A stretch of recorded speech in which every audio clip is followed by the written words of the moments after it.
मर्दों को जन्नत में हूरें मिलेंगी तो औरतों को क्या मिलेगा? इसके अलावा जन्नत में कुंवारी फौत हो जाने वाली लड़की किसकी बीवी बनेगी? ये एक ऐसा सवाल है जो आजकल बहुत ज़्यादा देखने को मिलता है। ख़ुवातीन ही नहीं, अक्सर हमारे भाई भी ये सवाल करते नज़र आते हैं। इन्हीं सवालों का जवाब आज हम आपको बताने जा रहे हैं। नेक औरत अगर शादीशुदा है तो जन्नत में अपने जन्नती शौहर के साथ रहेगी और शौहर को मिलने वाली हौरों की सरदार होगी।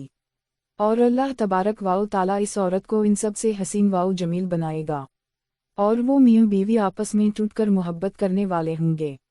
और अगर दुनिया में औरत के मुतअद्दिद शौहर हों, यानी औरत ने अपने शौहर के इंतकाल या इसके तलाक देने के बाद दूसरी शादी कर ली हो, यानी इस औरत ने 2 या इससे ज़्यादा शादियाँ की हो, तो वो जन्नत में अपने किसी शौहर के साथ रहेगी। इस बारे में मुख्तलिफ रिवायात और अक़वाल मौजूद हैं। क्या ऐसी औरत को इख्तियार दिया जाएगा कि जिसके साथ इसकी ज़्यादा मुवाफ़क़त हो इसको इख्तियार कर ले, या वो औरत आखिरी शौहर के साथ रहेगी? इस बारे में हज़रत अबू ज़रदा रज़ी अल्लाह ताला अन्हु से मरवी है कि आप सल्लल्लाहु अलैहि वसल्लम ने फरमाया, औरत को इसका आखिरी शौहर मिलेगा।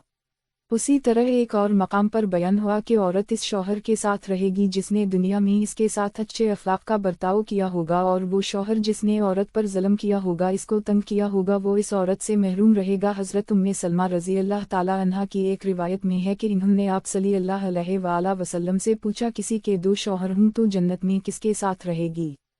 तो आप सल्लल्लाहु अलैहि वसल्लम फरमाया, इसे इख्तियार दिया जाएगा कि वो किसी भी शौहर के साथ रह सकती है, और फरमाया जिसने दुनिया में इसके साथ अच्छे अखलाक का बर्ताव किया हो और वही इसका जन्नत में शौहर होगा। उम्मे सलमा रज़ी अल्लाह ताला अन्हा अच्छे अखलाक वाली दुनिया और आखिरत की भलाई लेगी।